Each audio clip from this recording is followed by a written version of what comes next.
What happens to the camera industry when one of the biggest photography markets in the world suddenly stops buying cameras? Because that might be exactly what we're beginning to see. I recently came across an interesting editorial on PetaPixel.com titled "China's Slowing Economy Problem is Also a Photo Industry Problem." And after reading it, I think the story raises a much bigger question than what's happening in China. Has the camera industry become too dependent on photographers constantly buying a new camera? And if consumers around the world start pulling back, what happens next? Do we get fewer cameras, higher prices, less innovation, or does the camera industry finally have to rethink the way it sells cameras to us? Let's talk about it.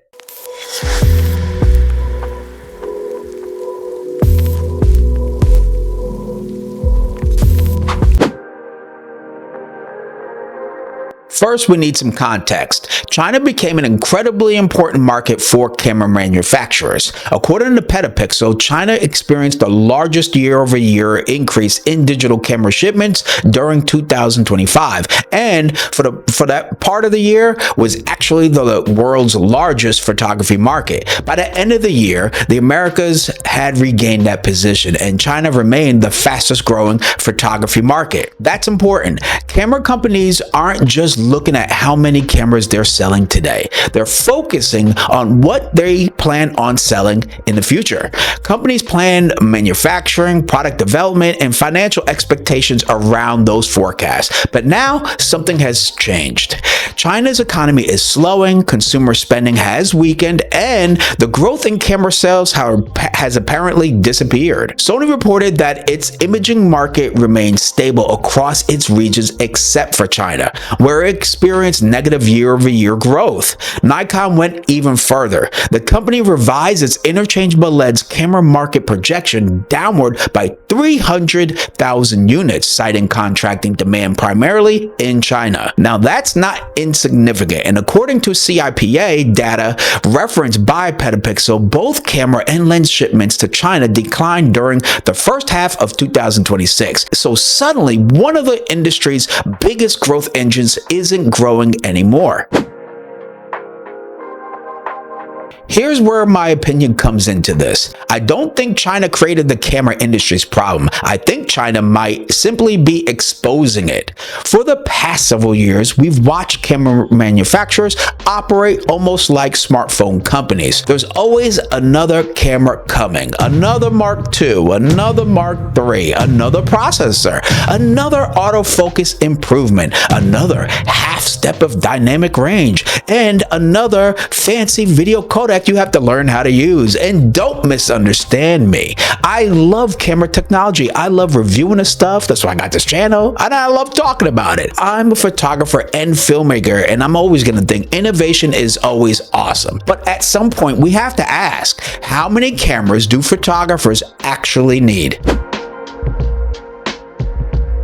Think about where we are with technology in our cameras. Most modern mirrorless cameras are incredible. We have fantastic autofocus, excellent low light performance, high resolution sensors. We could record 6 and 8K video easily, 10-bit recording, subject detection on all of our brands. IBIS is great for the most part, high frame rates available, professional quality image quality from cameras that can fit easily inside of a small camera bag. For many photographers, a camera purchased 3 or 4 years ago is still perfectly capable of producing professional work today, and that's potentially a problem for camera manufacturers, because Canon, Nikon, Sony, Fuji, or Panasonic and everyone else don't make money because you're happy with the camera you bought several years ago. They make money when you buy another one today. So manufacturers have to keep convincing us that whatever camera we're currently using isn't quite good enough anymore. And when the economy is booming, that strategy tends to work. No one bats an eye and no one questions it. People have disposable income, so enthusiasts buy cameras, creators upgrade equipment, and professionals replace gear earlier. I'm guilty. I've done it. But when consumers become worried about money, that $2,500 camera or lens suddenly becomes a very easy skip. And I think pricing makes this situation even more interesting. The enthusiast and professional camera market has increasingly moved toward premium products. A new full-frame body can easily cost $2,000 and very much up. Then add the lenses, the memory cards, the batteries, the cages, lighting, microphones, external monitors, storage, computers that are powerful enough to edit increasingly demanding files. Photography and filmmaking have never exactly been inexpensive hobbies or professions. Guilty. But the upgrade cycle becomes much harder to justify when the differences between generations become much smaller. If my current camera already gives me excellent autofocus, great image quality, 4K, 6K video options, and reliable professional performance, you have to give me a much more compelling reason to spend another $2,500. And the autofocus that is 10% better isn't necessarily going to cut it, especially during an economic slowdown that we're currently facing. This is where PetaPixel raises an interesting point. If camera companies can't rely on China and North America simultaneously driving growth, manufacturers could become more conservative. This could mean fewer camera releases, larger product cycles, more components being reused between models, smaller tech jumps between generations, and potentially even more emphasis on high-margin cameras and lenses. I think longer product cycles could be a healthy thing. We've gotten conditioned to believe that cameras somehow become obsolete incredibly quickly, and they don't. A great camera doesn't suddenly become a bad one because the Mark II version is released. But there's another possibility that worries me as well. Manufacturers could decide that instead of selling more cameras, they need to make more money from each camera sold. That potentially means higher prices. And we've already watched the camera industry move increasingly toward that premium product direction. The PetaPixel article also brings up another issue that's easy to overlook: memory. Modern cameras increasingly demand more on powerful processors and sophisticated computational photography. We're asking cameras to process enormous amount of information in a split of a second, really. High-resolution sensors, 8K video processing, AI-powered autofocus, subject recognition, noise reduction, high-speed burst rate shooting, and all that requires increasingly powerful electronics.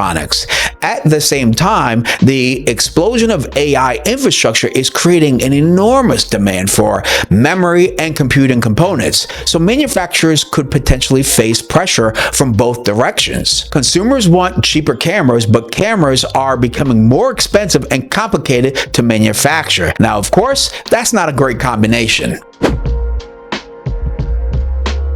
There's another side to this. A slowdown could potentially force camera companies to become more creative. Instead of releasing another $3,000 camera with slightly better specs, maybe manufacturers start paying more attention to what photographers actually want. Better firmware support, longer product lifespans, affordable compact cameras, smaller lenses, better connectivity, please, better smartphone integration, please God, more affordable entry-level cameras, and perhaps cameras that focus more on the actual experience of photography instead of winning a spec comparison. Because there's something interesting happening right now in photography right now. People are buying older cameras. We've been seeing this. Compact cameras have become so much more popular again. Film photography continues to attract younger photographers, so there's clearly still an excitement around taking some great photos. The question is whether the traditional camera industry is selling the products consumers actually want at prices they're willing to pay.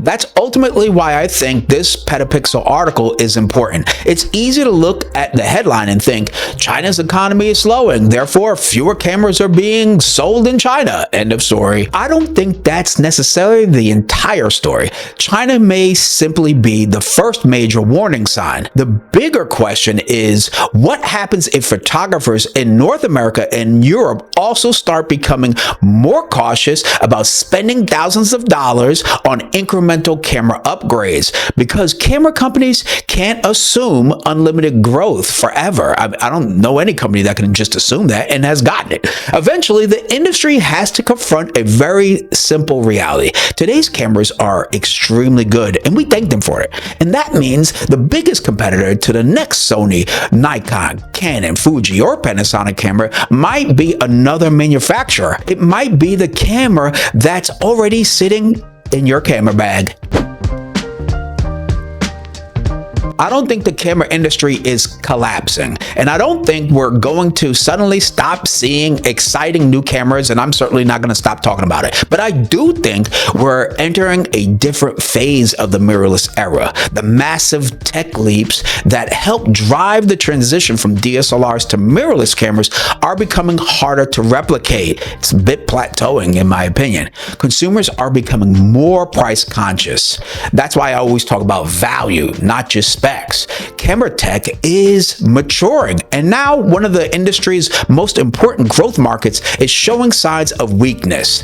Maybe that's bad news for camera manufacturers. Of course, they want to see more profits, but maybe it's also an opportunity. Instead of asking photographers to upgrade every couple of years or months sometimes, manufacturers might have to give us stronger reasons to buy something new. Personally, I think that's good for photographers, because innovation shouldn't mean releasing more cameras. It should mean releasing cameras worth upgrading too.